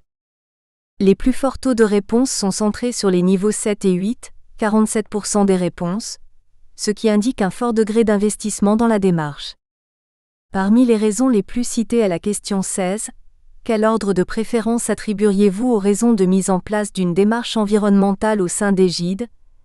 On trouve d'une part l'adéquation avec les formations d'enseignement et d'autre part l'amélioration du fonctionnement interne. Les réponses les moins citées concernent le développement d'un site expérimental pilote pour l'université, ainsi que l'accroissement de l'image de marque de l'Institut. Une analyse factorielle discriminante concernant les thèmes 1 et 2 fait ressortir que c'est surtout le personnel de l'Égide qui apprécie l'environnement et le cadre de vie de l'Institut. Réponse aux questions 3 et 4 relatives au cadre de vie et à la qualité de vie, et 6, vous plaisez-vous à l'Égide? Du thème 1. La gestion des aspects environnementaux sur le site de l'Égide, question 5 du thème 1, semble insuffisante et peu satisfaisante pour les étudiants de licence 3, nouvellement arrivés sur le site de l'Égide, et qui ont en référence le fonctionnement de leur site précédent de formation. L'évolution du cadre de vie à l'Égide ainsi que l'utilité et la nécessité de mise en place d'une démarche d'agenda 21, question 8 du thème 1 et questions 10 et 11 du thème 2, semblent être des points particulièrement importants pour les étudiants du Master 1 qui ont déjà passé un an à l'Institut. Les réponses des étudiants de Master 2 se répartissent entre ces différentes réponses. Aperçu des réponses pour le thème 3, perception de l'environnement et propositions d'amélioration. Les réponses aux questions ouvertes du thème 3, questions 17 à 34, ont été regroupées par thème en fonction des enjeux principaux mis en évidence. Thème O. Anomalie, dysfonctionnement. Installation peu économe et matériel défaillant. Fuite constatée au niveau des robinets des lavabos et des WC, chasse d'eau peu économe, problème d'évacuation des eaux usées dans certaines toilettes des étudiants, aucun point d'eau en dehors des toilettes. Comportement, gaspillage d'eau. Proposition d'amélioration, réparer, remplacer et entretenir. Thème énergie. Anomalie, dysfonctionnement. Mauvaise isolation thermique au niveau des fenêtres et des murs, salle de cours, bureau du personnel ainsi que les laboratoires. Comportement, gaspillage d'énergie, mauvaise gestion du chauffage, lumière restant allumée dans les salles non utilisées, poste informatique toujours en fonctionnement, portes et fenêtres ouvertes en hiver. Proposition d'amélioration, remplacer, sensibiliser et prévoir une régulation plus adaptée du chauffage. Thème déchets. Anomalie, dysfonctionnement. Aucun tri sélectif pour la filière papier et carton, ni pour la filière informatique, bureau, salle de cours, cafétéria et laboratoire. Pas de filière commune à l'Université Bordeaux 3 concernant les achats éco-responsables, exemple pour le papier recyclé, pas de cendriers extérieurs. Comportement, gaspillage de papier d'impression, de papier essuie-tout, de feutre pour tableau. Proposition d'amélioration. Proposer une politique de gestion commune des déchets et des achats éco-responsables au niveau de l'Université Bordeaux 3, mettre en place des bornes de tri et de collecte sélective, sensibiliser, imprimer de manière économe, notamment les rapports d'étudiants, noir et blanc recto-verso, 2 pages par feuille. Thème bruit. Anomalie, dysfonctionnement. Mauvaise isolation phonique et mauvaise acoustique des salles de cours, mauvaises conditions de travail dans les bureaux, ventilateur des postes informatiques bruyants, alarme trop bruyante le soir et le week-end. Comportements irrespectueux, gêne au moment des intercours, jeu de ballon dans la cour. Proposition d'amélioration. Respecter le travail d'autrui, remplacer le matériel trop bruyant, créer des lieux de détente plus éloignés des salles de cours. Thème, sécurité et prévention des risques. Anomalie, dysfonctionnement. Dans les laboratoires. Matériel inadapté. Pas d'armoire ventilée ni sécurisée pour le stockage des produits volatiles, pas assez de hottes aspirantes pour les manipulations en laboratoire. Pas de filière de récupération des déchets toxiques, à part pour le mercure du porosimètre, pas d'équipement de sécurité disponible, de type blouse et lunettes de sécurité. Dans les salles de cours. Inconfort visuel, vidéoprojecteurs et écrans d'ordinateur de mauvaise qualité, inconfort des postes de travail, chaises, tables et ordinateurs, mauvaise qualité de l'air dans les salles informatiques. Comportement. Pas de sensibilisation ni de signalisation adaptée à la gestion des produits toxiques dans les laboratoires. Proposition d'amélioration. S'équiper en matériel de stockage et de sécurité, informer sur les normes de sécurité, les modes opératoires et l'évacuation des déchets, sensibiliser aux mesures inhérentes aux manipulations de laboratoire et aux consignes de sécurité, remplacer le mobilier, aérer les salles. Thème, cadre de vie. Anomalie, dysfonctionnement. Cadre de vie intérieur. Odeur nauséabonde, dans les WC, les laboratoires, les cafétérias, bâtiments peu accueillants.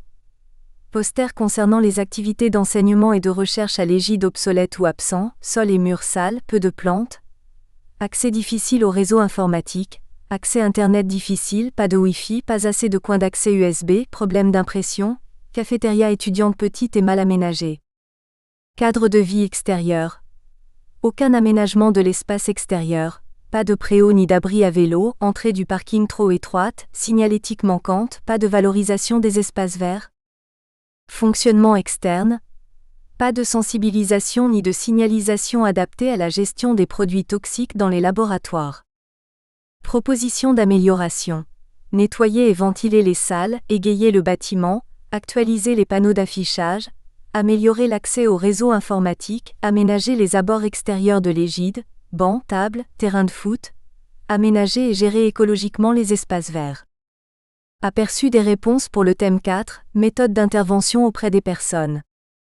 Parmi les réponses les plus citées à la question 35 relative aux méthodes d'intervention nécessaires pour faire évoluer les comportements, les réponses les plus citées sont dans un premier temps l'adhésion à un règlement intérieur ou une charte de bonne conduite, puis une sensibilisation par une information régulière. L'insertion de ce type de démarche dans un réseau constitue la réponse la moins citée. À la question 36, seriez-vous prêt à changer de comportement si cela avait une implication sur ? Les réponses les plus citées concernent d'abord une amélioration du cadre de vie, niveau très local, puis une diminution des impacts environnementaux à toutes les échelles d'observation, d'abord au niveau local puis au niveau régional et planétaire. Les réponses concernant une plus-value personnelle ou l'image personnelle sont les moins citées. De l'agenda 21 de TABLISSEMENT scolaire à la démarche 3D dans un IUFM. Analogie, DIFFERENCES, perspectives et stratégies. Didier Mulnet. Résumé. L'IUFM d'Auvergne, comme tous les IUFM, a dans sa mission la promotion de l'éducation au développement durable en formation initiale et continue des enseignants. Mettre nos actes en conformité avec ce que nous enseignons devient donc indispensable au nom de l'exemplarité. La mise en place d'un agenda 21 au sein de l'IUFM pose cependant des problèmes originaux, liés à la multiplicité et à la mobilité du public présent, ou plus généraux, transposables aux autres établissements, le glissement d'un agenda 21 vers une démarche de développement durable ou la cohérence avec les autres types d'agenda 21, ville, région. Mots-clés, agenda 21, démarche 3D, stratégie, action, gouvernance. 1. Les spécificités de la mise en place d'un agenda 21 dans un IUFM. Si les enseignements en éducation au développement durable, EDD, font partie intégrante des formations initiales et continues à l'IUFM d'Auvergne, aussi bien les personnes en formation que les formateurs éprouvent un certain malaise car il existe un décalage évident entre l'ambition des objectifs poursuivis et l'absence d'action concrète. 1.1 La cohérence entre les actes et les idées. En formation des enseignants, lorsque le concept de développement durable a été débattu et que la diversité des représentations sur ce concept a été mise en évidence, que les objectifs de l'éducation au développement durable ont été clarifiés, nous pointons assez rapidement les difficultés à agir. Savoir pour comprendre, comprendre pour agir. En effet, si la compréhension dépend de la pédagogie utilisée, les changements de comportement et les actions sont tout autant du domaine de la sociologie, ce qui amène le formateur IUFM sur un terrain qui n'est pas forcément le sien. Cependant, si tout le monde est bien conscient des difficultés à faire changer les comportements, aussi bien les stagiaires que leurs formateurs éprouvent un certain malaise face à cette absence d'action concrète. On nous objecte parfois la nécessité de l'exemplarité des formateurs, et donc d'actions concrètes de notre part. Pour certains stagiaires, il s'agit de mettre leurs actes en conformité avec ce qu'ils enseignent. Ils peuvent parfois le faire dans le cadre d'actions personnelles ou familiales mais ont souvent des difficultés à la faire dans un cadre professionnel. D'autres stagiaires pointent ce manque de cohérence et en concluent que l'action n'est pas nécessaire. Dans le doute, abstiens-toi, ce qui contribue à les déresponsabiliser. 1.2 La spécificité du public. Une des particularités de l'IUFM est que les stagiaires ne passent que peu de temps dans les locaux. 2 jours en moyenne, le reste de la semaine se passant dans leur établissement scolaire. Une partie importante des formateurs IUFM sont eux aussi à temps partagé entre l'institut et un établissement scolaire. Les formateurs comme les stagiaires ont donc plus de mal à s'identifier à ce lieu comme étant un lieu dans lequel on peut agir. Par ailleurs, les sites IUFM sont des lieux de formation qui induisent des déplacements importants, entre 1 et 2 heures en moyenne par jour, source de fatigue et de stress. Les collègues jeunes ou plus anciens sont donc en transit. L'identification à ce lieu suppose que celui-ci soit agréable. Nous avons l'avantage d'avoir été restructuré il y a plus d'1 an, accessible, transport, garage, et convivial. En l'occurrence, c'est le travail des formateurs que de le rendre convivial. Cependant pour certains, ce lieu évoque aussi un lieu d'évaluation, de consommation, de bachotage ou de contrainte et donc de rejet.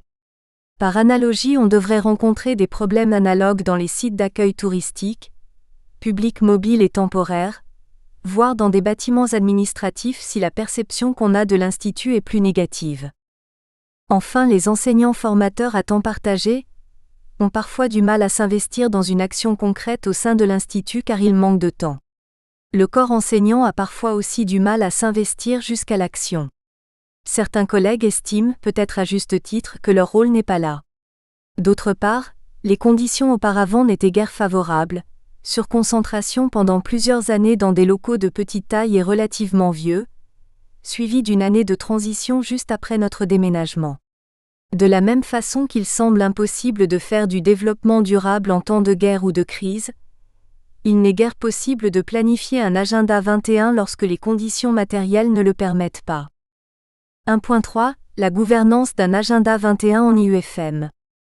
Comme dans tous les établissements d'enseignement, la gouvernance devrait consister à articuler les aspirations et les souhaits de tous en permettant à un maximum de personnes de participer. Une spécificité de l'IUFM par rapport aux établissements scolaires est que l'intégralité du public est adulte et qu'aucune injonction ni contrainte ne saurait lui être faite. Toute action ne peut donc être que bénévole et consentie. L'intégration des personnels enseignants et non enseignants ne pose pas plus de problèmes qu'ailleurs, de même que l'intégration des partenaires extérieurs. Par contre, il semble judicieux de ne proposer un projet d'agenda 21 que lorsque le terrain est favorable. Conditions matérielles facilitatrices, bien-être global, ensemble de personnes sensibilisées. Il faut par ailleurs que chacun puisse y trouver sa place, et donc que le projet reste suffisamment ouvert. 2. De l'agenda 21 à la démarche 3D. 2.1 Les agendas 21 d'établissement. La majorité des agendas 21 d'établissements scolaires suivis en région Auvergne sont partis de la sphère environnementale du développement durable sur des thématiques simples. La gestion des déchets, de l'eau ou de l'énergie. Les objectifs de ces agendas sont bien souvent essentiellement opérationnels. Ils intègrent tous ou presque des partenaires extérieurs, associatifs ou collectivités territoriales. Plusieurs enseignements peuvent être tirés du suivi de ces agendas 21 durant les dernières années. Tout d'abord, nombre d'entre eux se retrouvent piégés par leur entrée initiale connotée par la majorité des collègues de l'établissement comme environnementalistes. De ce fait, les équipes sont très restreintes et reposent souvent sur l'énergie de quelques personnes militantes. Lorsque les projets avancent, les collègues qui étaient les premiers à les dénigrer au départ sont parfois ceux qui voudraient les intégrer en cours de route, mais qui les dénoncent avec fermeté par la suite, si on ne leur a pas laissé la possibilité d'y trouver leur place. Ces projets doivent donc être suffisamment ouverts et évolutifs pour permettre cette intégration progressive de nouveaux intervenants. Le point d'origine du projet est lui aussi fondamental. S'il part de la communauté enseignante sans soutien du chef d'établissement, tout comme si le projet part du chef d'établissement, le projet n'a que peu de chances de survivre. La pérennité de l'agenda 21 passe aussi par une bonne intégration des personnels non enseignants, des élèves et des parents d'élèves, et bien sûr une participation la plus large possible des enseignants en place. Ceci suppose une clarification des places de chacun, et un bon usage des complémentarités. Les agendas 21 d'établissement sont souvent partis de petits projets, la récupération des eaux usées ou les économies d'énergie dans les salles de classe, le compostage, pour évoluer vers des thématiques plus larges, la gestion de l'eau ou des déchets dans l'établissement, plus diversifiée, le bruit, les transports, et plus culturelle, intégration d'activités artistiques ou d'expression corporelle. 2.2 La démarche de développement durable. L'évolution des projets de type Agenda 21, à l'origine très opérationnelle et plutôt environnementaliste, vers des démarches plus globales de développement durable s'est faite en intégrant ces aspects opérationnels, attitudes, dans un ensemble plus global de compétences pédagogiques comprenant à la fois des connaissances, des aptitudes et des attitudes. Cette évolution suppose des changements importants dans la méthodologie à mettre en place. Concernant la démarche de développement durable, le BO du 29/3/2007 précise qu'un établissement en démarche de développement durable, E3D, se caractérise par l'articulation et la mise en synergie entre les différents niveaux d'action. Il s'agirait alors de construire les contenus et concepts des programmes nationaux des différentes disciplines en choisissant des études de cas à différentes échelles du territoire, communes, départements et régions, et articulant ces contenus de façon pluridisciplinaire. L'objectif est de former à la prise en compte de la complexité des situations rencontrées et à l'exercice local de la citoyenneté, à favoriser l'intérêt des élèves en ancrant les programmes dans le local. Plus important probablement que les gestes accomplis, les changements d'attitude et de comportement semblent prépondérants. Il faut à mon avis accepter et valoriser un geste opérationnel, même s'il est critiquable dans sa finalité, si par ailleurs le changement de comportement en cours est positif sur le plan pédagogique. Ce qui importe est donc plus le processus que l'action. 2.3 Les changements nécessaires. La démarche de développement durable doit être éducative et non instructive. Il faut donc mettre les élèves, stagiaires, en position de choix critique et argumenté. L'approche est donc pluridisciplinaire, concrète et locale chaque fois que possible, multiculturelle aussi. Si les choix des élèves ne sont pas ceux attendus, il faudra les respecter. Cette éducation au choix semble incompatible avec l'imposition de normes et d'actions mal comprises. L'éducation à la complexité, partie intégrante de l'éducation au développement durable, semble incompatible avec l'adoption de mesures simplistes et réductrices pour résoudre un problème complexe. Il faut aussi à l'inverse se méfier que cette complexité ne soit pas mise en avant comme un argument pour ne rien faire et fuir ses responsabilités. Le catastrophisme, pourtant très utilisé par certains médias, doit être pris avec beaucoup de prudence. Les réactions des élèves varient entre le déni et l'angoisse, mais au final les réactions engendrées ne sont que rarement positives et durables. Sans réenchanter le monde de façon utopiste, nous ne devons pas faire vivre aux enfants stagiaires nos propres angoisses. Si l'on intègre ces trois objectifs éducatifs, éducation au choix, à la complexité et à une vision plus positive du monde, les gestes opérationnels trop simples et imposés, surtout lorsqu'ils sont renforcés par des considérations catastrophistes, sont parfaitement antinomiques avec les objectifs éducatifs de l'EDD. Par ailleurs, en termes d'éducation, Les valeurs des intervenants peuvent être différentes de celles de l'élève et de sa famille et les éducateurs doivent alors à l'évidence respecter le choix des personnes, se garder d'imposer des comportements prédéterminés, ou de culpabiliser une personne qui fait un choix qui lui semble préjudiciable.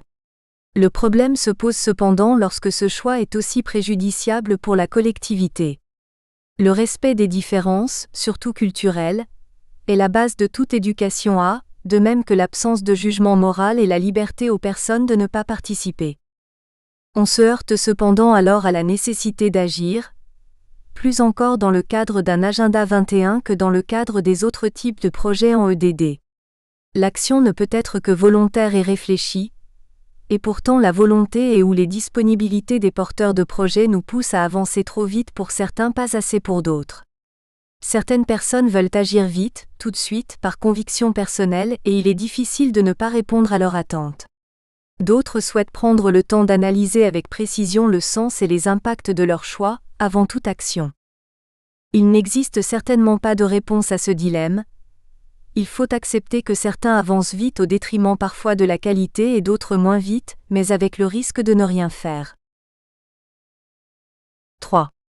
Cohérence avec les autres agendas 21. 3.1 Les agendas 21 en Auvergne. Des transpositions dans les méthodologies employées doivent être réalisées pour intégrer la démarche 3DIOPTER de l'IUFM dans une cohérence spatiale plus globale. Agenda 21 de ville, de département et de région. Outre cette mise en cohérence spatiale, source de partenariat, et l'intégration pédagogique, source d'ouverture, la méthodologie doit permettre aux collègues en formation de s'insérer dans le projet. Démarche transposable dans une situation de classe actuelle ou future, à titre individuel ou global, personnel ou professionnel. Sa transposabilité est alors le principal critère de réussite. L'exemple de l'agenda 21 de la région Auvergne nous apporte des informations utiles en termes de stratégie. Directement issues de dizaines de réunions multipartites réparties sur 2 ans, 37 mesures ont été retenues parmi plus de 400 propositions. Ces actions s'inscrivent à la fois dans une stratégie globale mais sont aussi très concrètes. Diminution de 20% des consommations d'énergie dans les lycées d'ici 2008. L'agenda 21 de région est donc à la fois un cadre de référence stratégique et un document opérationnel. La stratégie régionale de développement durable en région Auvergne s'articule autour de 3 axes, l'Auvergne en mouvement, l'Auvergne partenaire et l'Auvergne responsable, et 6 thèmes, lutte contre les changements climatiques, cohésion et ouverture des territoires, emploi durable, patrimoine naturel, eau et enfin santé et environnement.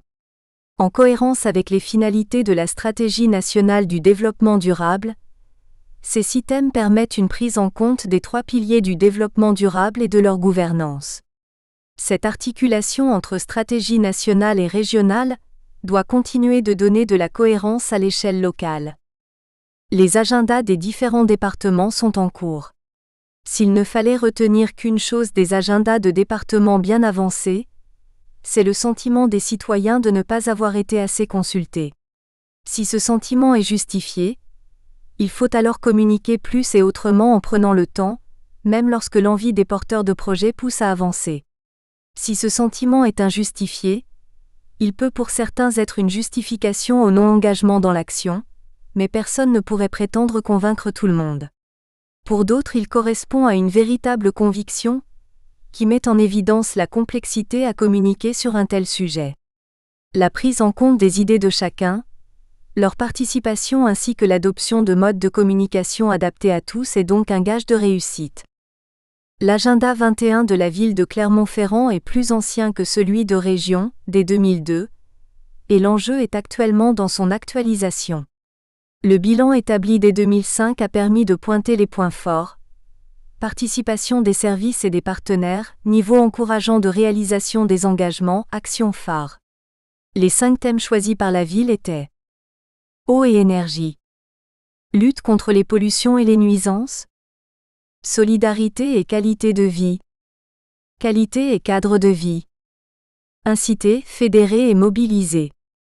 Dans l'actualisation, 4 thèmes ont été mis en concertation, 1 degré énergie, déchets, santé, 2 degrés urbanisme, habitat, déplacement, 3 degrés nouveaux enjeux et 4 degrés partenariat, évaluation. Le plan d'action s'articule en 2 temps. Du dialogue aux engagements, phase participative, suivi d'une phase d'observation des engagements, à court, moyen ou long terme, pour voir leur état d'avancement et réorienter certaines actions si besoin. Cette méthodologie est évidemment précieuse de même que les thématiques retenues, qui insistent sur les problématiques locales. 3.2 Une démarche de développement durable à l'IUFM. La stratégie adoptée est de ne démarrer que lorsque les conditions matérielles, après le déménagement dans les nouveaux locaux, sociales, temps d'installation, nouvelles habitudes et pédagogiques, prise en compte de l'EDD en formation, établissement de partenariat seraient réunies. Plutôt que de lancer un projet porté par 2 ou 3 militants, il nous a semblé plus judicieux que la nécessité de proposer des actions concrètes s'impose naturellement et progressivement au sein d'un groupe de formateurs qui s'approprie progressivement ce projet et le fait évoluer. Les propositions doivent être à l'initiative des formateurs, mais aussi des collègues non enseignants et des collègues en formation initiale et continue. Les partenaires des collectivités contribuent à améliorer cette cohérence spatiale nécessaire entre les actions aux différentes échelles. Certains partenaires associatifs possèdent à la fois une bonne connaissance du terrain et la maîtrise des méthodologies d'Agenda 21, dans des contextes proches. Si le projet doit être à l'initiative des collègues de l'IUFM, la méthodologie de mise en œuvre de l'Agenda 21 existante, CER 2006, Saquet 2007, est bien sûr réinvestie. En termes de stratégie, l'initiative d'action séparée sera laissée aux acteurs du projet. En parallèle, les différents axes du projet d'Agenda 21 d'établissement sont en cours de rédaction, impulsion des démarches, pilotage, diagnostic, définition des axes de progrès et rédaction du l'Agenda 21, élaboration et mise en œuvre du plan d'action, évaluation de la pertinence des axes et des résultats des plans d'action. L'articulation entre initiative individuelle et pilotage global est évidemment compliquée dans un IUFM où coexistent autant de personnes aussi différentes. L'évolution de la mise en place d'un Agenda 21 à une démarche 3D se fera naturellement et progressivement, sans se polariser sur les différences entre les deux, mais dans le contexte qui est celui de l'IUFM, ce sont les démarches qui importent plus que les actions. Concernant le schéma d'action global à mettre en place, plusieurs éléments doivent être pris en compte. L'articulation entre des moments d'information et de formation. L'articulation entre événementiel et action suivie. La proposition de nouveaux modes de fonctionnement et de communication. Travail avec les partenaires, communication avec la presse, démarche non scolaire. La possibilité d'entrer ou non dans l'action sans risque de mauvaise conscience, d'avancer à son rythme sur des thématiques qui motivent aussi le formateur. Conclusion. D'une façon plus générale, la démarche doit donc rester éducative et non prescriptive, de façon à ouvrir l'esprit et faire des propositions critiques mais concrètes. Nous devons avoir à l'esprit que les collègues formés ne sont que de passage, et que la formation proposée doit se poursuivre ultérieurement. Il s'agit plus de leur donner à la fois l'envie de poursuivre et les bases méthodologiques pour le faire que de réaliser un Agenda 21 finalisé et exemplaire. Doit-on passer par un Agenda 21 pour aller à une démarche 3D ? Passage obligé ? Probablement pas, mais les valeurs et les enjeux sous-tendus sont assurément un terrain favorable pour asseoir une démarche plus globale. Intégration du DEVELOPPEMENT durable dans des établissements d'enseignement agricole. La mise en œuvre de démarches participatives. Michel Vidal. Résumé. L'intégration du développement durable dans les établissements d'enseignement agricole a permis de mettre en œuvre des démarches participatives dans ces établissements. Ces démarches constituent un vecteur d'apprentissage de la citoyenneté, tout en visant à mobiliser les acteurs et à intégrer les intérêts particuliers autour de projets communs. Les variétés des modalités de leur mise en œuvre mettent en évidence le rôle clé d'un animateur ou d'un groupe d'animation, dans sa capacité à favoriser la circulation et la clarté de l'information, à animer des réunions et gérer les conflits d'opinion. Mots-clés: démarche participative, enseignement agricole, information partenaire. 1. Une expérimentation nationale sur l'intégration du développement durable dans les établissements d'enseignement agricole. Un appel à projet lancé par la Direction générale de l'enseignement et de la recherche au ministère de l'Agriculture en 2002 devait permettre d'expérimenter les différentes déclinaisons et orientations que pouvait prendre la notion de développement durable dans les établissements d'enseignement agricole. Le Programme national agriculture durable, développement durable, PNADDD, qui s'est ainsi déroulé de 2003 à 2006, poursuivait l'objectif tant de favoriser la mise en œuvre de l'éducation relative au développement durable, que d'amener à faire évoluer les pratiques et le fonctionnement des établissements en faisant un véritable laboratoire d'expérimentation. 24 établissements d'enseignement agricole se sont engagés dans le programme, à savoir un par région, sélectionnés à partir des actions déjà mises en œuvre et des projets à venir.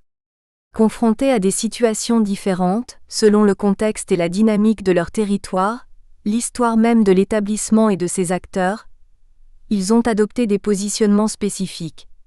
Un des enseignements clés de cette expérimentation est qu'il n'y a pas de recette unique, de bonnes pratiques universelles, mais qu'il est nécessaire d'adapter les démarches au contexte.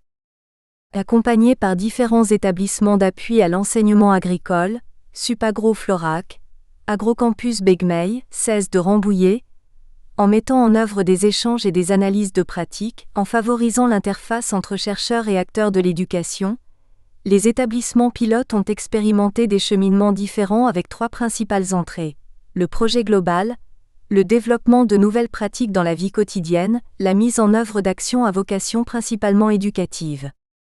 Quelle que soit l'entrée privilégiée, un levier à l'introduction du développement durable a été systématiquement utilisé, la démarche participative. Elle répond au principe posé par le développement durable selon lequel chaque être humain est acteur et auteur de son développement dans une démarche collective et solidaire, dans son territoire, et a fortiori dans son établissement. Elle s'impose pour susciter l'adhésion et l'implication des acteurs, car ce sont bien les acteurs en contexte qui connaissent le mieux les problèmes qui se posent localement, et qui en assureront la remédiation. Elle suppose de nouvelles modalités de fonctionnement, avec un décloisonnement, une plus grande transversalité, une mise en réseau d'acteurs.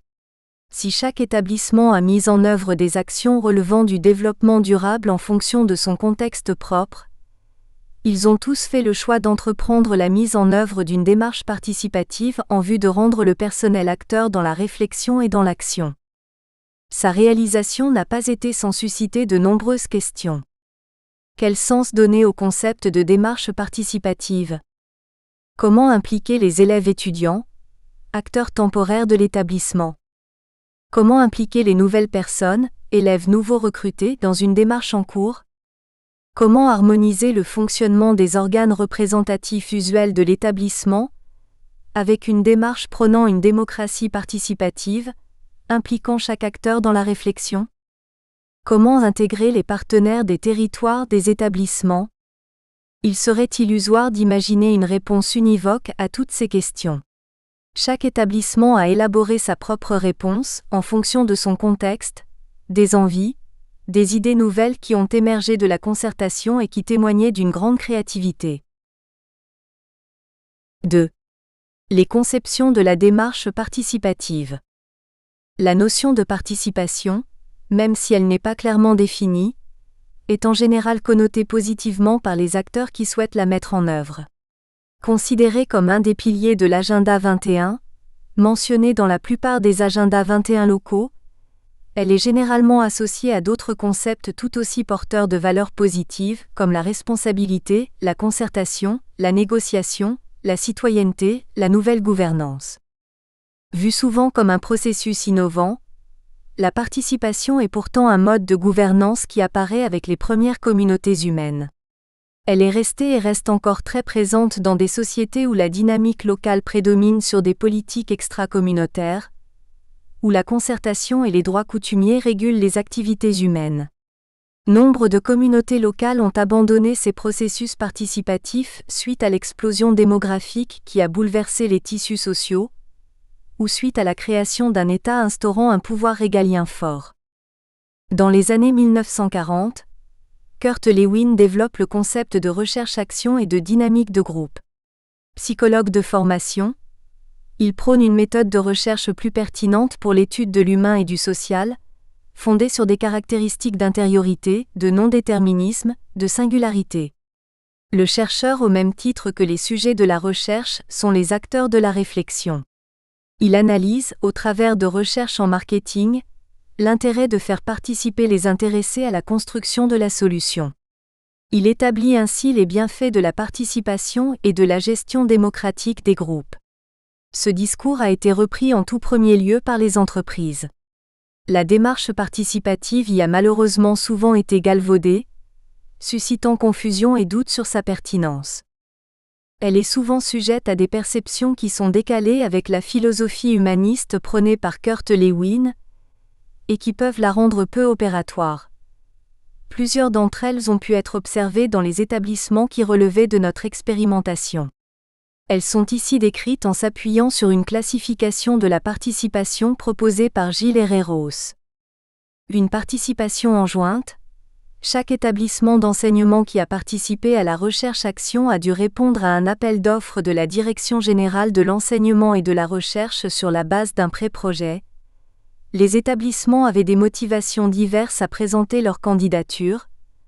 Relancer le projet d'établissement, valoriser des actions développement durable déjà mises en œuvre, développer une réflexion collective sur le développement durable, gérer des difficultés budgétaires. Dans bon nombre de situations, la décision de s'inscrire dans la réflexion s'est faite sans au préalable une adhésion véritable des équipes.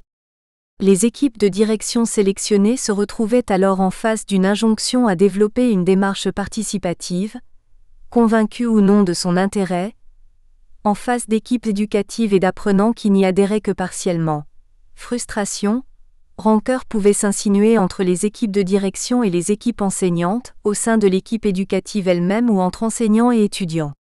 Si les uns se sentaient contraints à intervenir, les autres les voyaient comme manquant de citoyenneté ou de militantisme.